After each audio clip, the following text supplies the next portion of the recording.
Party ఆధ్వర్యంలో రైతులు ఎదుర్కొంటున్న సమస్యలపై ప్రెస్ మీట్కు ఇచ్చేసిన పార్టీ పెద్దలందరికీ, పార్టీ కార్యకర్తలకు, ఇక్కడికి ఇచ్చేసిన పత్రికా మిత్రులకు ప్రతి ఒక్కరికి పేరు పేరున ధన్యవాదాలు. గత నెల 15వ తారీఖు నాడు మంత్రివర్యులు జూపల్లి కృష్ణారావు గారు కొప్పునూరు గ్రామంలో శనగల కొనుగోలు కేంద్రం ప్రారంభం చేసిండు. అయితే అక్కడ ఈరోజు వరకు 3700 క్వింటాలు మాత్రమే కొనుగోలు చేయడం జరిగింది. ఇంకా ఒక 5000 క్వింటాలు కొనుగోలు చేయాల్సి ఉన్నది. అయితే ఇప్పటి వరకు మంత్రివర్యులు పర్మిషను ఇప్పించలేకపోవడం చాలా బాధాకరమైన విషయం.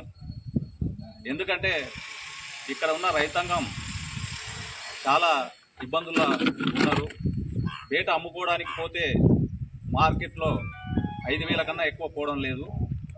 అటువంటిది 5875 రూపాయలు ప్రభుత్వం మద్దతు ధర ఉండడం వల్ల అది రైతుకు ఎంతో కొంత ఉపశమనం అవుతుంది. కనుక రైతుకు మేలు అయ్యే విధంగా ఈ కాంగ్రెస్ ప్రభుత్వం ఎందుకు చొరవ తీసుకుంటలేదని స్థానికంగా ఉన్న ప్రజాప్రతినిధులను కానీ మంత్రివర్యులు కానీ మేము బీఆర్ఎస్ పార్టీ తరఫున అడుగుతున్నాం. తక్షణమే ఈ 5000 క్వింటాల కొనుగోలును తొందరనే కొనుగోలు ప్రారంభించాలని మంత్రివర్యుల్ని మేము డిమాండ్ చేస్తున్నాం. ఒకవేళ చేయలేని పక్షంలో రైతుల తరపున మా యొక్క పార్టీ పెద్దలతో సంప్రదించి త్వరలో ధర్నా కార్యక్రమం రైతుల తరపున పోరాటం చేయడం జరుగుతుంది. అదేవిధంగా మండలంలోని చాలా గ్రామాల్లో ఇప్పుడు మొక్కజొన్న పండించడం జరిగింది. మొక్కజొన్న కోత కూడా స్టార్ట్ అయ్యి చాలా రోజులైంది. అవి మొక్కలు ఎండి తేమ శాతం కూడా రావడం జరిగింది. ఇంతవరకు ప్రభుత్వం ఆ యొక్క మొక్కల కొనుగోలు ప్రారంభించకపోవడం చాలా బాధాకరమైన విషయం.